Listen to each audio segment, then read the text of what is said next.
안녕하십니까 재림 성도 여러분. 하나님의 특별하신 은혜가 여러분과 함께하기를 소원합니다.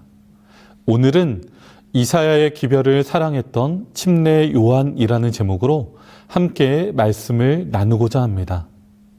먼저 누가복음 1장 5절부터 13절까지 있는 본문의 말씀을 살펴보겠습니다. 유대왕 헤롯 때의 아비야 반열에 제사장 한 사람이 있었으니 이름은 사가랴요. 그의 아내는 아론의 자손이니 이름은 엘리사벳이라. 이 두 사람이 하나님 앞에 의인이니 주의 모든 계명과 규례대로 흠이 없이 행하더라. 엘리사벳이 잉태를 못함으로 그들에게 자식이 없고 두 사람의 나이가 많더라. 마침 사가랴가 그 반열의 차례대로 하나님 앞에서 제사장의 직무를 행할세 제사장의 전례를 따라 제비를 뽑아 주의 성전에 들어가 분향하고 모든 백성은 그 분향하는 시간에 밖에서 기도하더니 주의 사자가 그에게 나타나 향단 우편에 선지라. 사가랴가 보고 놀라며 무서워하니 천사가 그에게 이르되 사가랴여 무서워하지 말라. 너의 간구함이 들린지라. 내 아내 엘리사벳이 내게 아들을 낳아주리니 그 이름을 요한이라 하라. 누가복음 1장에서는 침례 요한의 출생 배경을 잘 설명해 놓고 있습니다. 요한은 레위 지파에 속한 경건한 아버지와 어머니 밑에서 출생했습니다. 아버지의 이름은 사가랴로 당시 예루살렘의 성소 봉사 직무를 맡고 있었던 제사장 중 한 명이었습니다. 어머니는 엘리사벳인데 믿음이 독실한 여인이었습니다. 천사가 찾아와서 엘리사벳에게 곧 아이가 있을 것임을 이야기하였습니다.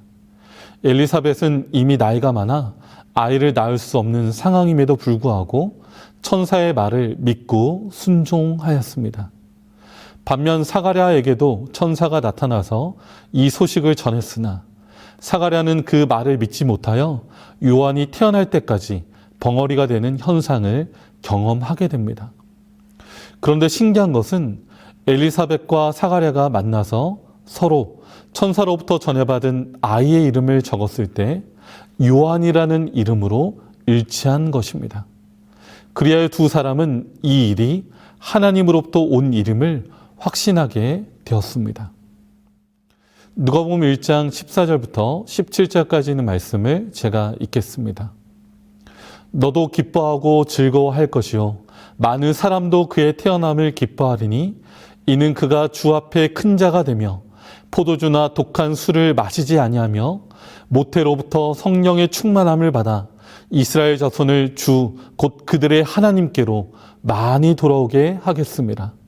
그가 또 엘리야의 심령과 능력으로 주 앞에 먼저 와서 아버지의 마음을 자식에게 거스르는 자를 의인의 슬기에 돌아오게 하고 주를 위하여 세운 백성을 준비하리라. 요한처럼 이렇게 태어나면서부터 선택받은 사람을 무엇이라고 하는지 아십니까? 네, 바로 나시린입니다. 특별히 하나님의 목적을 위해 선택받은 사람입니다. 오늘날로 말하면 모태신앙인이라고 말할 수도 있습니다. 우리는 모태신앙하면 신앙의 형식은 있지만 신앙심이 별로 없어서 고민하는 신앙인으로 보통 이해하지만 모태신앙은 분명 하나님의 축복입니다. 이 설교를 듣는 분들 중에서도 태어나면서부터 교회에 출석하고 자란 모태신앙인들이 많을 텐데 왜 우리는 요한과 같은 신앙의 능력이 없을까요? 누가복음 1장 80절에는 그 해답이 있습니다. 함께 읽겠습니다. 아이가 자라며 심령이 강하여지며 이스라엘에게 나타나는 날까지 빈들에 있으니라. 빈들에 있었다는 표현은 무엇을 말하는 것일까요? 빈들은 요한이 하나님의 말씀을 묵상하고 기도하는 하나님과의 만남의 장소였습니다. 도시의 쾌락과 환락을 떠나 그는 조용한 곳에서 하나님의 뜻에 대해 이해하기를 원했습니다. 선지자의 기별을 읽으며 자신의 사명이 무엇인지에 대해서 마음에 깊이 새겼습니다. 창세기 24장 63절에 보면 이삭의 말씀 묵상 장소 역시 빈들이었습니다. 이삭은 이곳에서 말씀을 묵상하며 기도하던 도중 자신의 아내 리브가를 처음으로 만나게 됩니다. 우리에게 빈들 신앙이 필요합니다.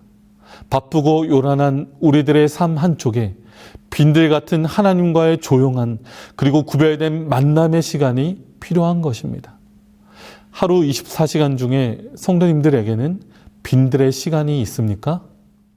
여러분의 집 어딘가에 하나님과의 만남을 위해 구별된 빈들 공간이 있습니까? 요란하고 떠들썩해서 우리의 마음을 흔들어 놓는 유혹으로부터 구별된 시간과 공간이 과연 우리에게 있는가 하는 것입니다.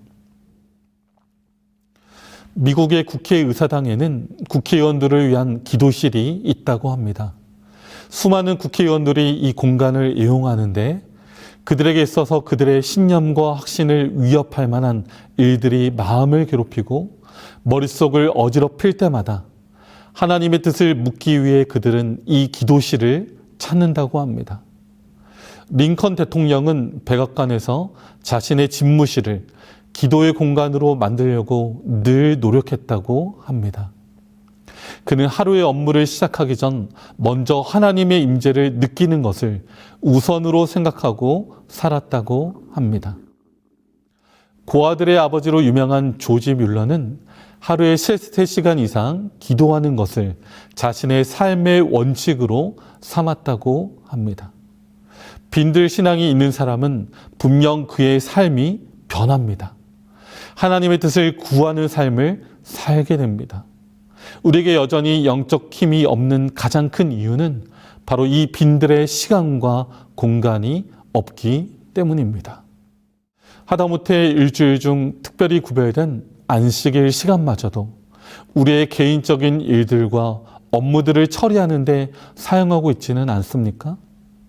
또는 안식일 오전 예배를 드리고 오후에는 지인들과 개인적인 약속을 잡고 신앙과는 전혀 상관없는 장소에서 세상과 관련된 이야기들을 나누며 시간을 보낸다면 우리는 결단코 하나님을 우리의 삶 가운데 깊이 체험할 수 없습니다. 이러한 사람에게 신앙의 슬럼프가 오지 않는다면 오히려 그것이 이상한 것입니다. 이제 두 번째로 침례 요한의 사명에 대해서 살펴보고자 합니다. 요한복음 1장 6절에 하나님께로부터 보내심을 받은 사람이 났으니 침례 요한이라고 예수님의 12제자 중 한 사람이었던 요한이 소개하고 있습니다. 바리새인들이 우르르 몰려와 침례 요한에게 너는 대체 누구냐? 라고 물었을 때 요한은 자신을 소개하면서 이사야 40장 3절의 말씀을 인용하여 소개하고 있습니다. 나는 선지자 이사야의 말과 같이 주의 길을 곧게 하라고 광야에서 외치는 자의 소리로라 하니라.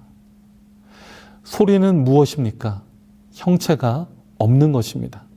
그러나 분명 존재하며 전파되고 메시지를 담고 있습니다.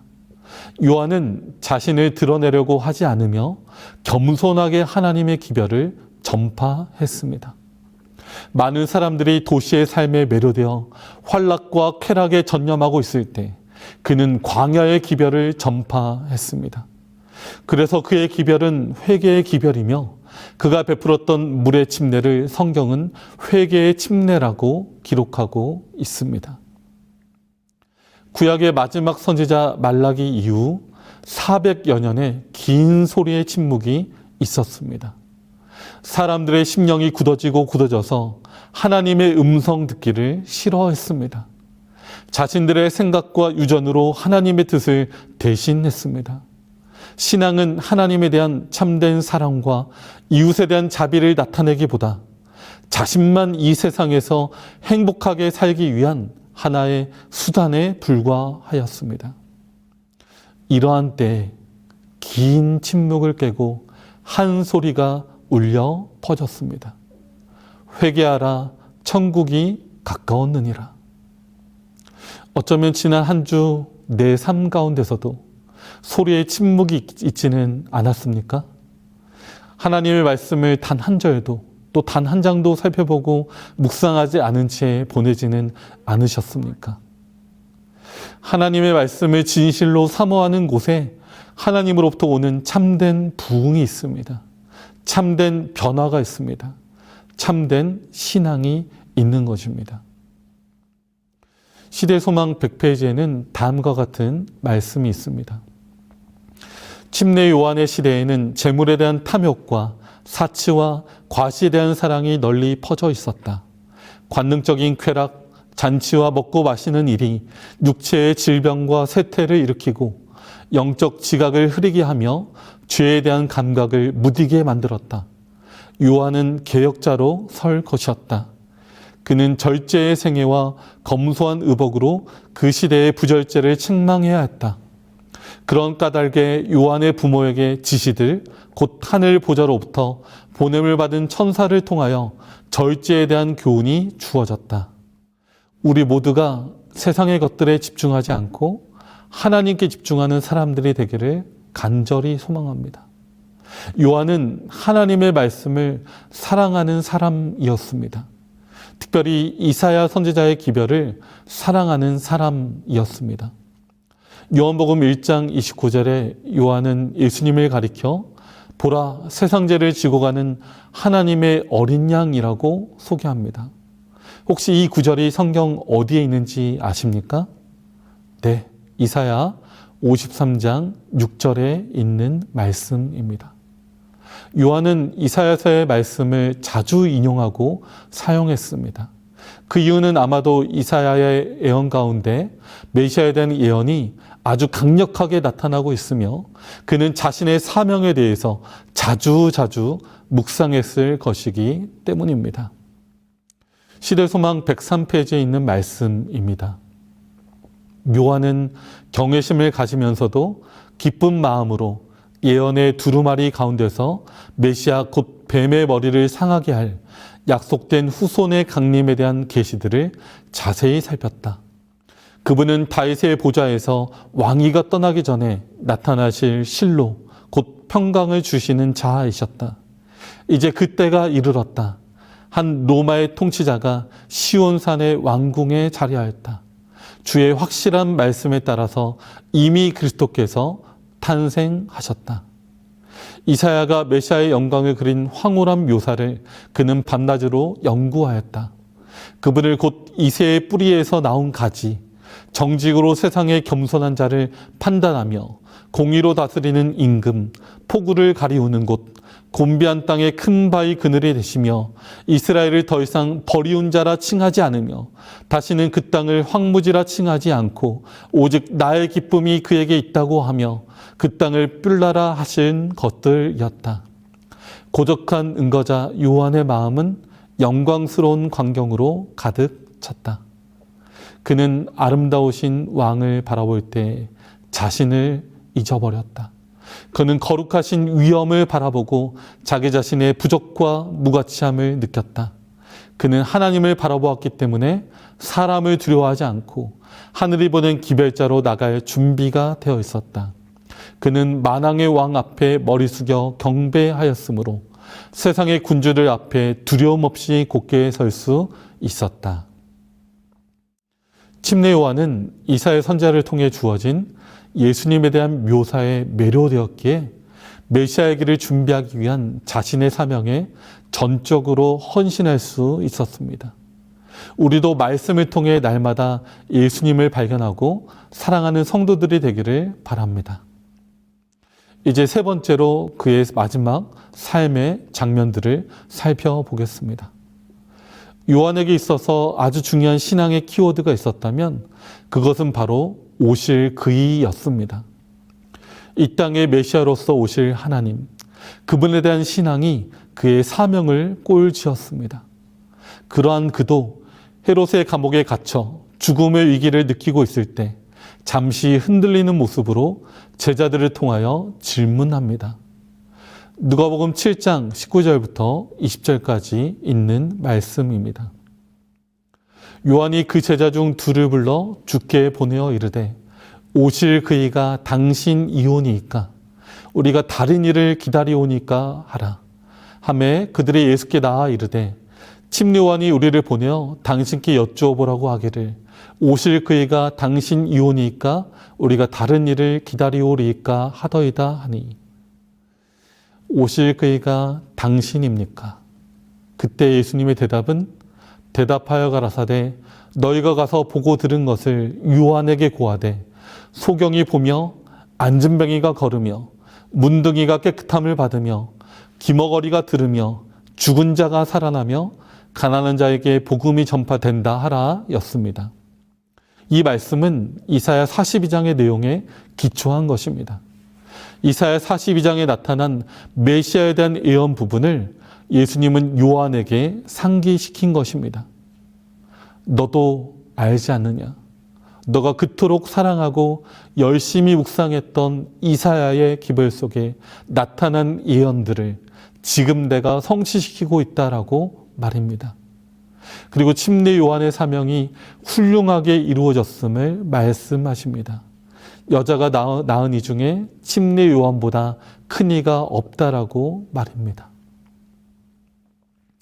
오늘 우리에게도 이 땅에 다시 오실 그분에 대한 신뢰와 확신이 필요합니다.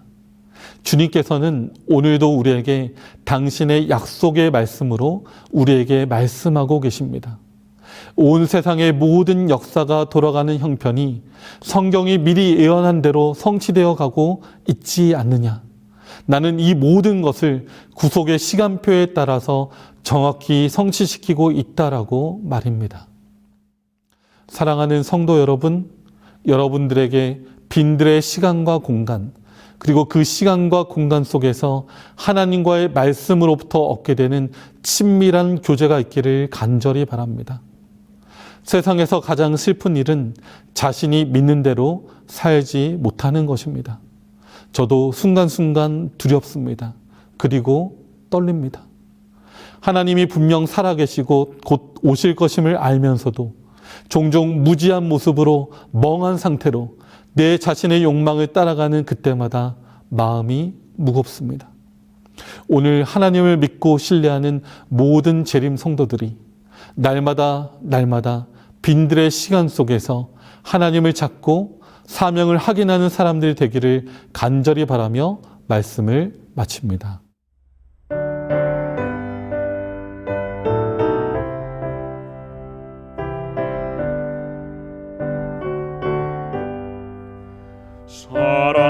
사랑하는 예수님을 따라가고 싶으니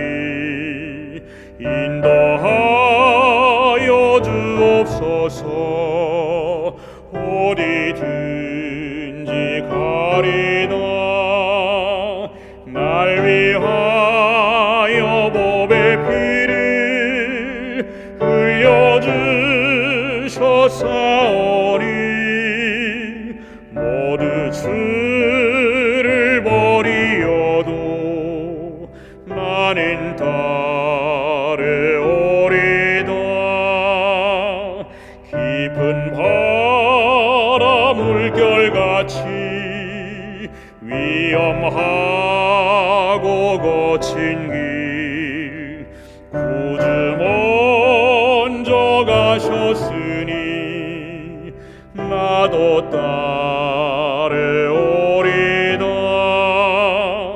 날 위하여 법의 피를 흘려주셨사오니 모두 주를 버리어도 나는 따르오리다. 고생 많이 당하오며 시험 크게 받아도 주님 먼저 당했으니 기뻐 받으오리다.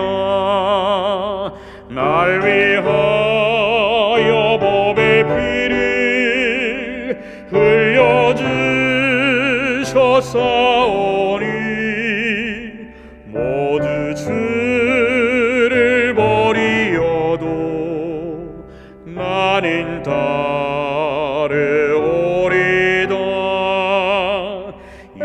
시간 뛰는 물결 중에 나를 인도하시며 구주 먼저 건너시니 나도 따르오리다. 날 위하여 보배 피를 흘려주셨사오니 모두 주를 버리어도 나는 따르오리다.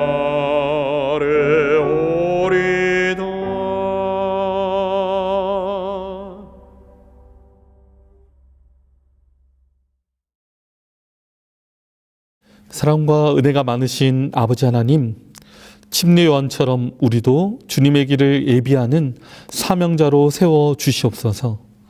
거룩한 것들을 사모하고 하나님의 사랑에 매료되는 성도가 되도록 인도하여 주시옵소서. 빈들의 시간을 주시고 겸손히 하나님과 동행하며 주님의 뜻을 쫓는 우리가 되게 하여 주시옵소서. 재림 직전 남은 무리로서의 사명을 다하는 우리 재림교회 성도들이 되게 하여 주옵기를 예수님의 이름으로 간절히 기도드립니다. 아멘.